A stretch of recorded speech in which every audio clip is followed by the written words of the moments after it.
Perkenalkan, nama saya Trianiton dengan NIM 712022-193. Saya akan menjawab beberapa pertanyaan TAS Teologi Kewirausahaan. Yang pertama, mengapa teologi kewirausahaan sangat penting bagi gereja?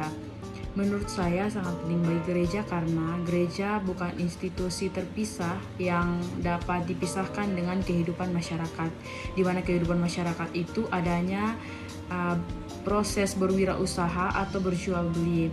Nah, menurut saya teologi kewirausahaan itu sangat penting karena gereja bisa ada di dalam segala aspek yang dapat dilakukan oleh masyarakat. Salah satunya adalah berwirausaha atau berjualan. Teori yang saya gunakan untuk menganalisis teologi kewirausahaan. Teori yang saya gunakan itu dari buku Kesalehan Pasar karya Yahya Wijaya. Kesalehan pasar atau marketplace holiness adalah konsep yang diperkenalkan untuk menjawab pentingnya integrasi antara iman Kristen dan kegiatan ekonomi dan bisnis. Jadi yang di sini mau ditekankan adalah kegiatan ekonomi bukan hanya bisa bergerak sendiri, tetapi bisa juga dengan melibatkan proses pertumbuhan iman Kristen.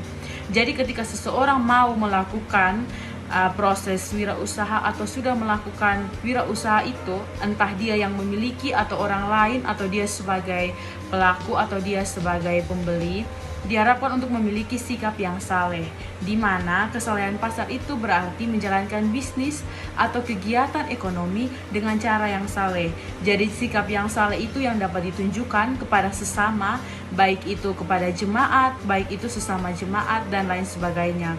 Sikap-sikap itu diantaranya adalah integritas, kejujuran, tanggung jawab sosial. Jadi sikap-sikap itu menunjukkan bahwa kita memiliki sikap yang baik, yang adalah sikap yang diajarkan oleh dalam tataran agama Kristen, yaitu sikap kasih yang tinggi. Kesalehan pasar juga bukan hanya tentang kegiatan keagamaan, tetapi tentang bagaimana iman Kristen dapat diaplikasikan dalam konsep atau dalam konteks pasar atau ekonomi.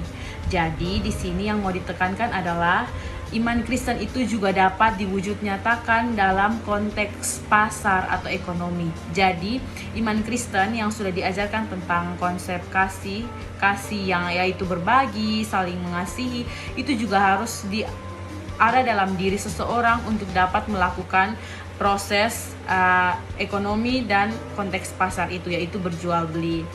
Tujuan dari kesalehan pasar untuk membawa transformasi sosial dan ekonomi masyarakat dengan cara menjadi garam dan terang dalam konteks masyarakat itu sendiri.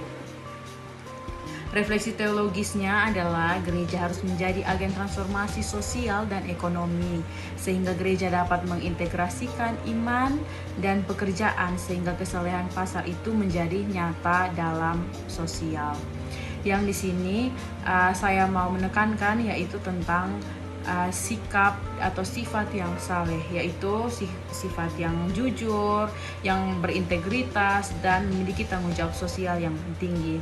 Karena hal ini diperlukan dalam proses berwirausaha antara satu dengan lainnya. Sekian penjelasan singkat saya. Terima kasih.